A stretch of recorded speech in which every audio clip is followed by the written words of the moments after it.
Upaya penangkapan tersangka pelecehan seksual terhadap santriwati di Jombang, Jawa Timur kembali gagal dilakukan polisi. Pihak keluarga ataupun pesantren diminta tidak melindungi tersangka karena ada pasal pidana yang bisa dikenakan bagi penghalang atau pelindung tersangka. Tersangka kasus dugaan kejahatan seksual di Jombang, Jawa Timur kembali gagal ditangkap polisi hari Minggu lalu. Lagi-lagi, polisi mendapat hadangan santri saat hendak masuk pesantren. Tersangka diketahui merupakan putra seorang kiai pengasuh sebuah pondok pesantren.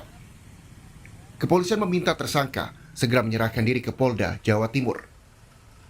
Polisi juga menyatakan ada ancaman pidana bagi pihak yang menghalangi atau melindungi seorang tersangka.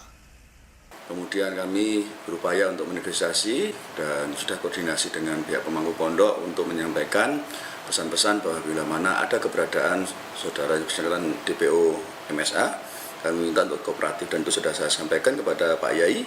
Hanya satu poin saja bahwa agar saudara DPO MSA untuk kooperatif dan datang ke Polda Jatim.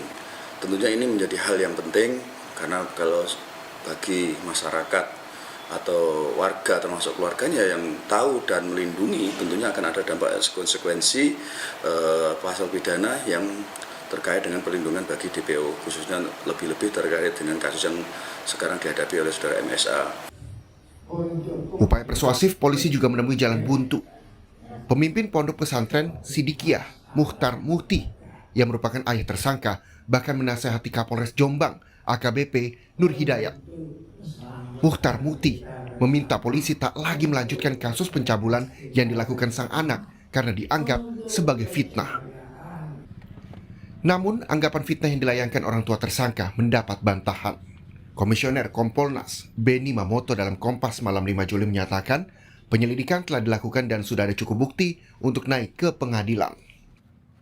Kalau ada penilaian bahwa kasus ini dianggap fitnah, maka perlu ditegaskan bahwa kasus ini sudah mulai melalui proses penyidikan yang panjang dan akhirnya jaksa pun sepakat bahwa buktinya sudah cukup sehingga dinyatakan P21. Jadi tahap berikutnya ini tinggal penyerahan berkas perkara, tersangka dan barang bukti. Tinggal tahap itu yang harus dilakukan oleh pihak Polda Jawa Timur. Kemudian yang kedua, masalah teknis penangkapan. Memang kenapa polisi begitu lama tidak bisa menangkap. Ini tentunya ada kalkulasi.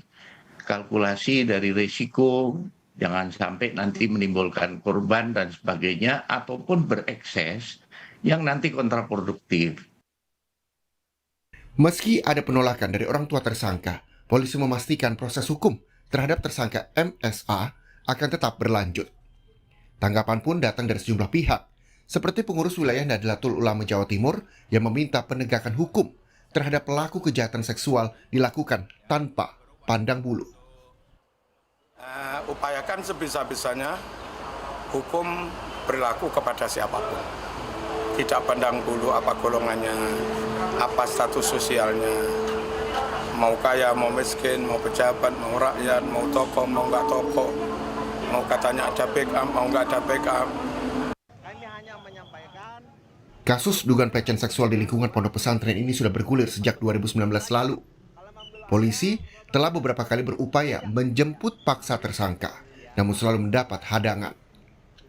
Kini berkas perkara tersangka pun sudah dinyatakan P21 oleh kejaksaan dan siap disidangkan. Tim Liputan, Kompas TV. Lebih jelas soal langkah kepolisian selanjutnya untuk menangkap tersangka pelecehan seksual terhadap santri di Jombang, Jawa Timur, kita tanyakan pada jurnalis Kompas TV, Alfian Rahman di Polda atau di Mapolda Jawa Timur. Alfian, setelah gagal untuk menangkap tersangka, apa langkah selanjutnya dari pihak kepolisian? Ya, Juno dan juga saudara, berbagai upaya dilakukan pihak kepolisian. Memang saat ini kasus ini sudah diambil alih oleh Polda Jawa Timur. Namun saat ini Polda Jawa Timur sudah melibatkan Polres Jombang untuk percepatan penanganan kasus tersebut dengan melacak keberadaan dari pelaku sendiri. Berbagai upaya baik preventif maupun persuasif dilakukan oleh pihak kepolisian agar cepat menangkap tersangka dugaan santriwati SHT yang salah satunya dilakukan seperti yang beberapa hari waktu kemarin atau hari Minggu kemarin, misalnya untuk penangkapan dari iring-iringan 3 mobil yang diduga salah satu mobil ini berada atau di dalamnya berada tersangka MSHT di wilayah Peloso, Jombang sendiri. Namun mobil tersebut berhasil lolos, polisi hanya berhasil mengamankan atau menangkap beberapa saksi yang ada di dalamnya. Tercatat ada 5 saksi yang sudah diamankan oleh pihak Polda Jawa Timur sendiri, termasuk 1 barang bukti airsoft gun. Namun saat ini status saksi tersebut hanya wajib lapor dan dibebaskan. Juno. Selain itu juga Polda Jawa Timur meminta bantuan kepada Polres Jombang, dalam hal ini Kapolres sebagai negosiator untuk bernegosiasi secara persuasif pada pengasuh atau dalam hal ini ayah dari tersangka MSHT untuk meminta anaknya agar dapat diamankan atau ditangkap ke Polda Jawa Timur untuk menjalani proses hukum selanjutnya, karena memang berkas dari tersangka tersebut sudah dinyatakan P21 dan siap untuk disidangkan sendiri. Namun hasil dari negosiasi antara Kapolres Jombang dengan pengasuh pondok pesantren tersebut juga tidak membuahkan hasil, dan hingga saat ini polisi masih terus mengerjakan upaya penangkapan agar kasus ini segera selesai. Seperti itu, Juno. Dan berikut petikan wawancara kami dengan Kabid Humas Polda Jawa Timur terkait kronologi upaya penangkapan tersangka di wilayah Peloso kemarin. Pada hari Minggu kemarin, tanggal 3 Juli 2022, sekitar pukul 12.45, tim kami bergerak menuju Peloso Jombang. Namun demikian, pada saat tim kami bergerak di jalan raya, dihalang-halangi oleh sebuah mobil Panther dengan nopol S1741ZJ, di mana akibat peristiwa tersebut anggota kami terjatuh, ya, salah satu anggota brigade motor kami terjatuh. Kemudian kami melakukan upaya penangkapan terhadap mobil Panther tersebut, kemudian kami amankan dan sopir kabur. Kemudian 2 orang lainnya yang ada di dalam mobil tersebut berhasil kami amankan. Kemudian rencana tidak lanjut kami terus akan melakukan upaya pengejaran, penangkapan terhadap MSAT yang telah melakukan tindakan cabul tersebut. Demikian, terima kasih.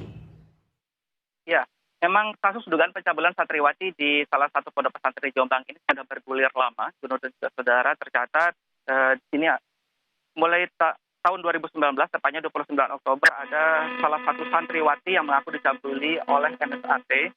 Kemudian berkas tersebut diolah oleh Polres Jombang. Dan kemudian pada tanggal 12 bulan 11 2019, Polres Jombang mengeluarkan surat perintah dimulainya penyidikan, dan akhirnya kasus ini diambil alih oleh Polda Jawa Timur pada tahun 2019 pada bulan Desember. Seperti Juno. Baik, kasus ini sudah berlangsung sejak tahun 2015 dan saat ini polisi menyatakan bahwa bagi pihak yang melindungi tersangka atau menyembunyikan tersangka akan mendapatkan ancaman pidana. Lalu seperti apa langkah kepolisian untuk melakukan upaya hukum terhadap pihak-pihak yang melindungi tersangka? Ya Juno, bisa saya koreksi sedikit, kasus ini sudah mulai sejak tahun 2019. Hingga saat ini memang berbagai upaya dilakukan oleh pihak Polda Jawa Timur maupun Polres Jombang untuk proses penangkapan dengan segera atas nama MSHT tersebut. Termasuk juga ancaman dari pihak Kapolres Jombang bahwa siapa saja, baik itu keluarga maupun anak saudara dan juga simpatisan dari pondok pesantren tersebut, jika ada yang menghalang-halangi upaya dari pihak kepolisian dalam upaya penangkapan tersangka tersebut, akan mendapat ancaman pidana karena menghalangi petugas kepolisian. Namun hingga saat ini kami menginformasikan dari beberapa pihak, termasuk juga Kabid Humas Polda Jawa Timur, bahwa memang hingga saat ini belum ada yang ditetapkan sebagai tersangka tambahan terkait upaya penolakan dari pihak keluarga dan juga pondok pesantren. Seperti itu. Baik, terima kasih atas laporan lengkap Anda, Alfian Rahman dari Jombang, Jawa Timur.